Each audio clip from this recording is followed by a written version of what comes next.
Good morning, ma'am. Good morning, ma'am. Good morning, Good morning, ma'am. ma'am. Good Good morning. morning, ma'am. Good morning, ma'am. Good morning. Now, in our previous class, we have read about the habitat, word habitat. What does the word habitat mean? What does the word habitat mean?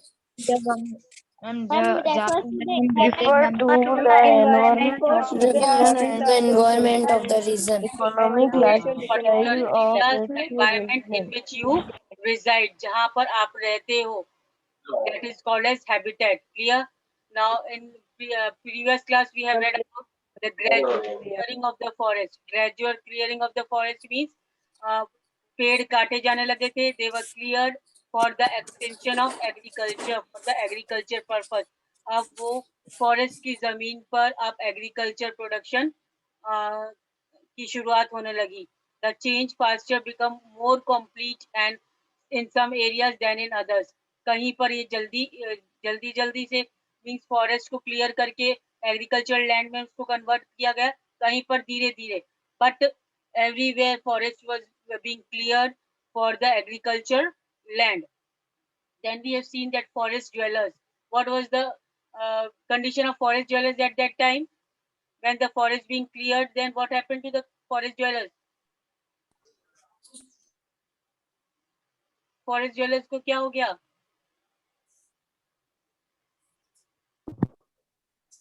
Ma'am वो society में रहने लग गए. Yes, they had to now leave their forest, their habitat. Habitat means वो जहाँ पर जंगल में रहते थे, अब वो जंगल उनको छोड़ करके they have to leave their place and they had to come to the city life, and they started means they come to the city life, or we can say to the villages and all. Forest से निकलकर वो village में आ गए, and they were indulged in now tilling the land, means cultivation, crop cultivation में, agriculture farming में वो अब काम करने लग गए. Then we have also seen that they formed the new peasants group. What did they form? They formed the new peasant group. एक नया ग्रुप बना लिया इन लोगों ने, एक peasants का, new farmers, and which were very much influenced by the regional market. Chieftains. Chieftains means local leaders. Chieftains means leaders, है ना? Local leaders. So they were very much influenced by the markets, chieftains, priests, pujari, pandit, monasteries, temples, and all, and they became part of the large complex societies. Now they started becoming the part of the societies. Previously, they were not, and required to pay taxes and offer goods and services to the local lords. Up when they were becoming the part of the complex society, now they had to pay the tax also, and they had to give the duties to the local lords, means chieftains. Chieftains में के under में अब उनको काम करना था, and they had to pay the uh, taxes also to them. As a result, significant economic and social differences emerged among the peasants. Now, what happened when they became the part of the large complex society? The differences among themselves, these groups of farmers emerged. कहीं पर बड़े farmers, कहीं पर छोटे farmers. How this distinction was made? The farmers which were having their own land, अपनी खुद की land थी, they were big farmers, big landlords, and those who were not having their own uh, farms, or we can say agricultural land, they were the small farmers or landless farmers, and they had to work on the lands of the they had to work on the lands of the big farmers, है ना? Those who were having their land. Then we have seen that some possess more productive lands. किसी किसी के पास बहुत ज़्यादा land थी cultivation के लिए, and they also kept cattle. Some combined artisanal work and agricultural activity during the lean season. Now, during the lean season means when agricultural production was not being done at that time, they combined to keep their cattle also with them. Means भेड़ बकरी पालने का काम शुरू करने लगे, जानवर पालने का काम शुरू करने लगे, plus they also were indulged in artisanal work. Artisanal work means which they were involved in some art and craft activity. कुछ art means art of making pots, या in making we can say basket weaving and all, तो ये सब अलग अलग से arts होते हैं, इसमें ये अपना काम करने लग गए. As society became more differentiated, people were grouped into jatis and subcaste. Now people were started, and now these group of people also came, forest dwellers also entered the society, and now the society was divided into different jati. Societies अब किसमें divide हो गई, and ranked on the basis of their backgrounds and their occupations. What all work they were indulged in, वो क्या काम करते थे society में रह करके, और उनका बैकग्राउंड क्या था, accordingly they were given the rank in the society. Clear this much?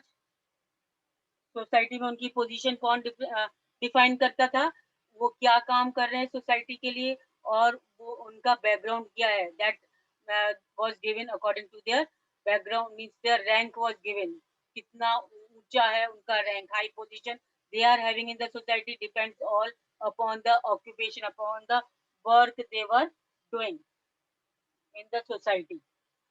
Then the ranks were not fixed permanently. Rank was not fixed permanently because people used to change their occupation also and varied according to the power, influence, and resources controlled by the members of the jati. Now, the status of the same jati could vary from area to area. Now, status अब एक जाति की, एक cast का जो status था, जो position थी, वो एक एरिया में उसको वो पोजीशन हाई हो सकती थी, तो दूसरे एरिया में वो नहीं इतना इम्पोर्टेंट रखती थी. So the position all depends according to the different areas of in which these jatis were there. Now jatis frame their own rules and regulations. अब ये जो जाति, ये जो caste बनी, they had their own rules and regulations, and to manage the conduct of the members. Why they had their own rules and regulations? क्यों अपने वो उनके खुद के rules and regulations होते थे? To manage the conduct of the members, so that members could behave according to the rules and regulations. The members who are the members of the jatis of particular jati, वो उनका behavior according to the rules and regulations जो जाति के according हो वैसे ही वो behave करें. These regulations were enforced by the assembly of elders. और ये जो regulations थे, rules and regulations थे, they were enforced. वो किसके द्वारा लगाए गए थे, किसके द्वारा बनाए गए थे? Assembly of elders. Assembly of elders means बड़े बुजुर्ग का एक कोई ग्रुप था लोगों का, बड़े बुजुर्ग का, ओल्ड पीपल का, जो बहुत पुराने लोग थे, उनका एक ग्रुप बन करके ये रूल्स एंड रेगुलेशंस फ्रेम करते थे जाति के लिए. And those rules and regulations were to be followed by each and every member of the society or the jati. Now described in some areas as jati panchayat. Now these assembly of elders were also called as jati panchayat. These assembly of elders were also called as jati panchayat. Clear? So these assembly of elders, these group of elders, elderly people, that were also called as jati panchayat. But jatis were also required to follow the rules of their villages.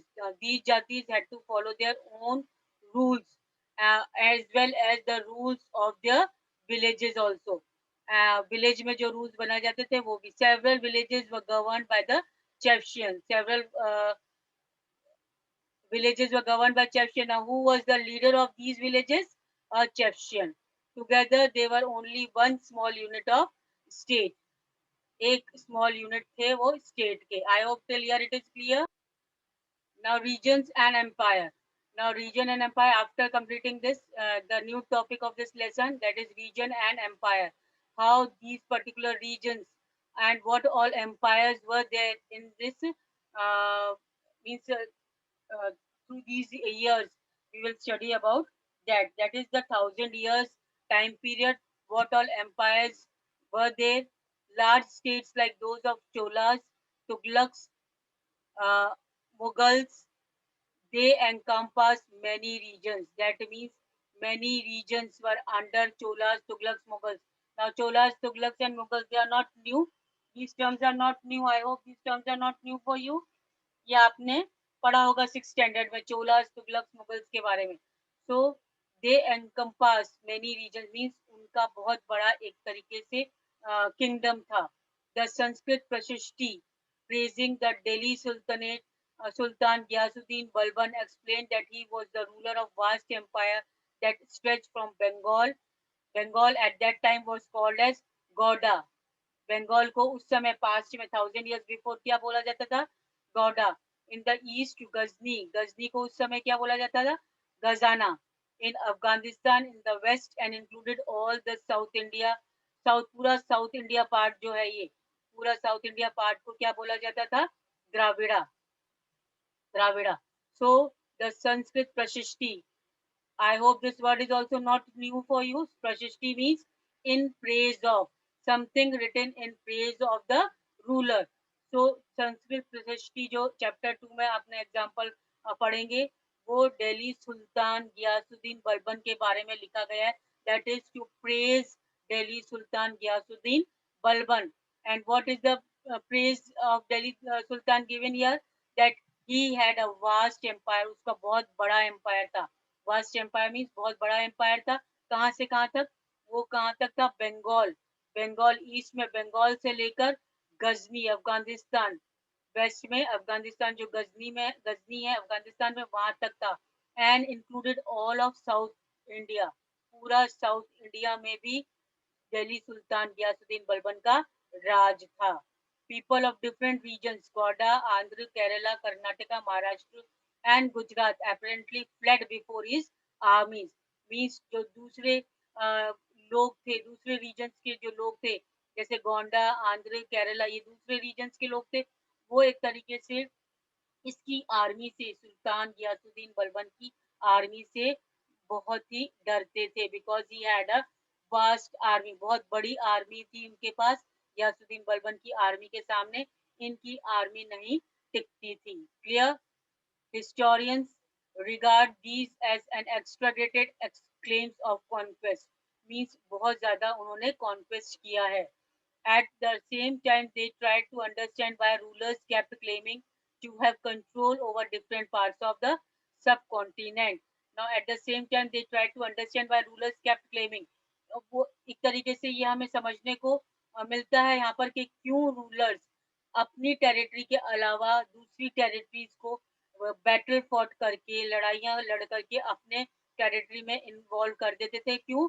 So have to get the big kingdom, vast kingdom. अपना kingdom बढ़ाने के लिए वो दूसरे राजा पर, दूसरे regions पर चढ़ाई करते थे, बैटल फॉट करते थे, और वो जब लड़ाई जीत जाते थे, their regions, their kingdoms came under the control of the winning ruler. जो रूलर जीत जाता था लड़ाई में, वो उसके अंडर में उसका रीजन आ जाता था. And that is why they had the vast empire. Clear? By 700, many regions already possess distinct geographical dimensions and their own languages and cultural characteristics. Now, many regions were there, many regions, many kingdoms, small kingdoms were there. They had their own geographical dimensions. उनकी खुद की अपनी territories थी, छोटे-छोटे areas थे उनकी, उन areas में they had their own languages and their own cultural characteristics. उनके own features थे, उनके old कस्टम ट्रेडिशंस जो भी थे, कल्चर वगैरह उनका अलग था. You will learn more about these in chapter 9, और इन स्मॉल रीजन्स के बारे में हम चैप्टर 9 में आगे पढ़ेंगे. They were also associated with specific ruling dynasty, one or the other ruling dynasty. बड़े बड़े राजा लोग इन पे, इन रीजन्स पे राज्य किया, बड़े बड़े किंगडम्स बनाए गए. They were considerable conflict between these states and most probably there were conflict means आपस में लड़ाई झगड़ा इन regions में चलता रहता था. And occasionally dynasties like Cholas, Khiljis, Tughlaqs, Mughals were able to build an empire that was pan-regional. और आपस में regions आपस में लड़ाई लड़ते रहते थे. And among these dynasties only, the dynasty like Chola, Khilji, Tughlaq and Mughals, ये जो डायनेस्टी थी, इन्होंने अपना बहुत वास्ट एम्पायर बिल्ड करा, बहुत वास्ट एम्पायर बिल्ड करा, जिसे क्या बोलते हैं? Pan regional.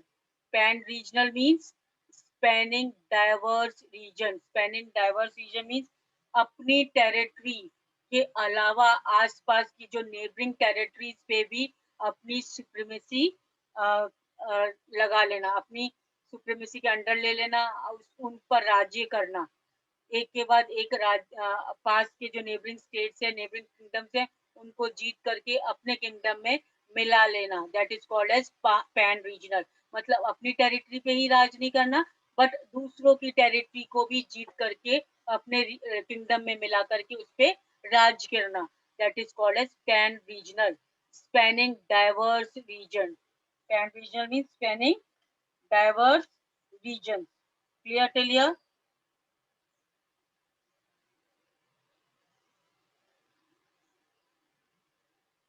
Now, when the Mughal Empire declined in the 18th century, declined means downfall. जब मुगल एम्पायर का डाउनफॉल हो गया, एंड होने लगा, then it led to re-emergence of regional states. बहुत सारे छोटे छोटे रीजनल स्मॉल स्टेट्स सामने आए when the मुगल एम्पायर, पहले तो मुगल एम्पायर के अंडर में थे सारे टेरिटरी, सारे regions, but as soon as the downfall of Mughal Empire was there, many small regional states re-emerged. Re-emerge means वापस से अलग एक सेपरेट रीजन स्टेट्स के रूप में खड़े हो गए. But years of imperial pan-regional rule had altered the character of regions. That means, but years of imperial means the rule of the ruler, Raja ka rule. But the years of imperial, the regions which were under the rulers, pan-regional rule had altered the character of regions.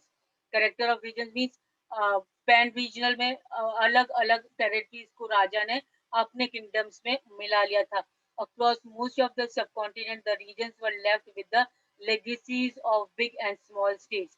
Legacies of big and small states means legacies means जो अपनी will उत्तराधिकारी, we can say, जैसे the amount of property या किसी तरह का money जो भी है, प्रॉपर्टी या money, that is left by someone in his will. अपनी विल, अपनी वसीयत में कोई विल में willingly अपनी प्रॉपर्टी या मनी छोड़कर जाता है. तो बहुत से रीजन्स ऐसे थे जिन पर जो राजा रूल कर रहे थे पुराने, उन्होंने बहुत सी प्रॉपर्टी और मनी उन रीजन्स के लिए, स्मॉल स्टेट्स के लिए छोड़ दिया था. That had ruled over them, जो राजाओं ने उन पर रीजन्स पे रूल किया था, उन्होंने बहुत सी प्रॉपर्टी और मनी उनके लिए छोड़ दी थी. This was apparent in the emergence of many distinct and shared traditions in the realms of governance. In the realms of governance means in the kingdom. Realms of governance means kingdom of administration. What happened? The management of economy, allied cultures and language through the 1000 years between 700 to 1750. हम हमेशा बात कर रहे हैं किसके बीच में, कौन से 1000 years, between 700 to 1750. A character of different regions did not grow in isolation. Means different regions emerged in the Indian subcontinent as soon as the downfall of Mughal Empire was there. और ये सब जो grow किया इन लोगों ने, एक isolation means बिल्कुल अलग सेपरेटली ग्रो नहीं करा, बट सारे रीजन्स ने एक साथ, जो छोटे छोटे रीजन्स थे जो सामने आए, वो रीएमर्ज हुए, सामने एकदम से वापस से आए. दे ग्रो ऑल टुगेदर, ठीक है, with shared characteristics means mostly उनके जो फीचर्स थे, उनकी सोसाइटी, उनका कल्चर, वो सब एक मोस्टली सिमिलर था. क्यों सिमिलर था? Because they were once under the pan regional kingdom of some rulers. These regions felt the impact of larger pan-regional forces of integration without ever quite losing their distinctiveness. Means ये कभी pan-regional forces के under में मिला लिए गए थे और उन्होंने अपनी ट्रेडिशन, अपना कस्टम्स, अपना कल्चर नहीं खोया था. अपना कल्चर तो उनके पास था ही, but with that they had got the culture, the means customs, traditions, languages of other regions also. I hope till here it is clear. Now old and new religions. अब language की बात हो गई, kingdoms की बात हो गई. Now we will talk about old and new religions, नए और पुराने रिलीजन्स के बारे में. Now not only changes appeared in the culture of Indian subcontinent, in their kingdoms, in the society, but in the religion also. Religion में भी changes आए. 1,000 years of history that were exploring witness major developments in regions tradition. Major developments हुए कहाँ पर? Regions में. Developments in the region was there. So, wait a second. I have to take this line. So developments of regions were there. Sorry, religions were there. Now अब उनके religion means, what does the word religion means? उनके धर्म में, है ना, धर्म में भी बहुत सारे changes आए इंडियन सब कॉन्टिनेंट में. People believe in divine and sometimes deeply personal, but more usually it was collective. अब क्या था, लोगों को बिलीफ हो गया एक डिवाइन में, मींस एक भगवान में विश्वास होने लगा था लोगों को. एंड मोस्टली एक गॉड, कलेक्टिवली वो एक सिमिलर गॉड को, भगवान को मानने लगे थे.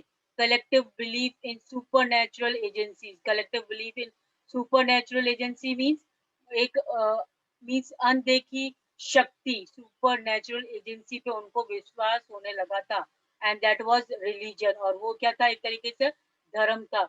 was often closely connected with the social and economic organization of local communities. Local जो communities थी, local लोग थे, वो एक तरीके से भगवान पर विश्वास करने लगे थे, supernatural power पे विश्वास करने लगे थे. As the social worlds of this group altered, so too did their beliefs. और जैसे जैसे changes social society में आए, वैसे वैसे changes religions में भी आने लग गए. It was during this period that important changes occurred in what we call Hinduism today. अब important changes कहाँ पर आने लग गए? हिंदू रिलीजन्स में भी आने लग गए. जो आज हम हिंदुइज्म बोलते हैं, हिंदू रिलीजन बोलते हैं, उस वक्त वो हिंदू रिलीजन में भी चेंजेस देखने को मिले within the 1,000 years of time period. These include the worship of new deities.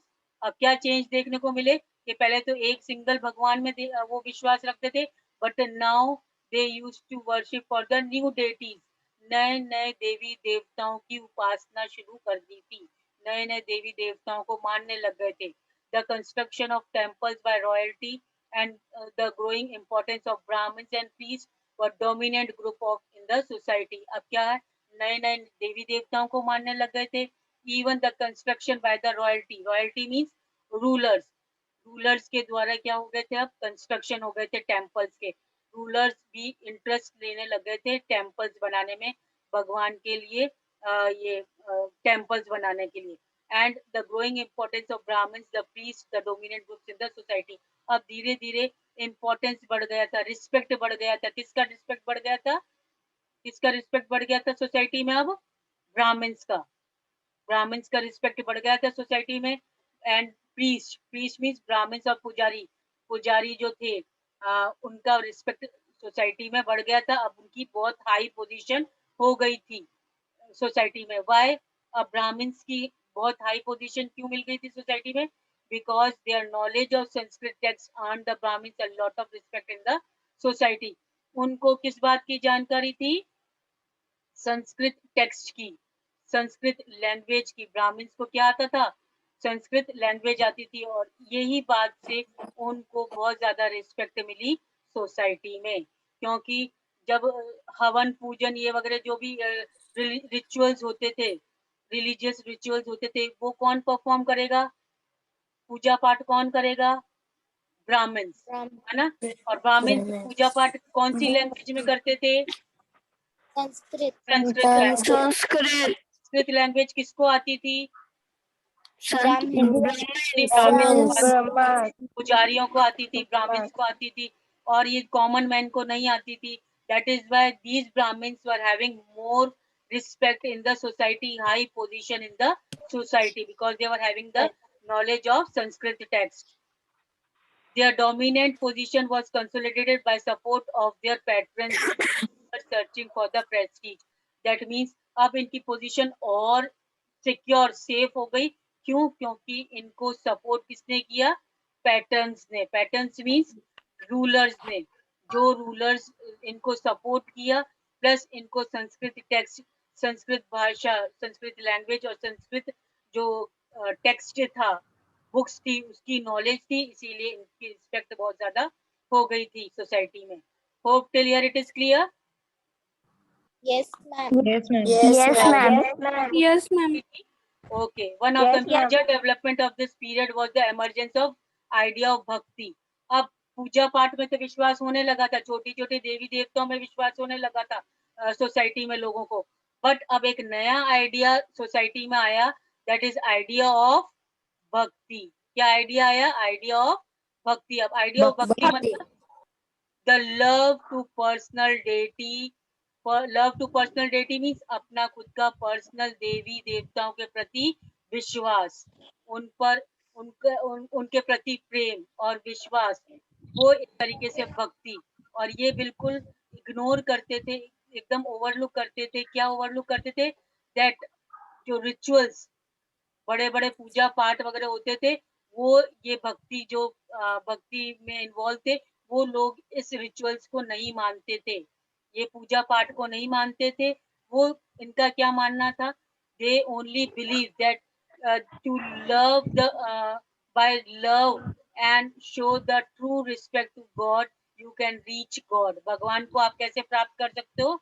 उसकी सच्चे मन से उपासना करके, सच्चे मन से उनको प्यार करके भगवान को हम प्राप्त कर सकते हैं. ये सब पूजा पाठ से हम भगवान को प्राप्त नहीं कर सकते, बिकॉज पूजा पाठ में क्या होता है? बहुत सारा पैसा, मनी पे मटेरियल बहुत ज्यादा खर्च होता है, बहुत ज्यादा खर्चा होता है. कोई हवन Yes, पूजा ma'am. पाठ होती है तो ये भक्ति को जो बिलीव करते थे, अब भक्ति को जो बिलीव करते थे, वो लोग ये कहते थे कि कोई पंडित पुजारी की जरूरत नहीं है, कोई पूजा पाठ हवन की जरूरत नहीं है. अगर हमारे मन से, हम सच्चे मन से भगवान को याद करें, भगवान को प्रार्थना करें, तो हम भगवान की सेवा कर सकते हैं, भगवान को प्राप्त कर सकते हैं. This was another influence of भक्ति. Clear? I think it is clear. Yes, ma'am. Yes, ma'am. Yes, Yes, ma'am. continue with the same. Okay, that's all for today. Thank you. Thank you, ma'am. Have a nice Have a nice day, ma'am. day, ma'am.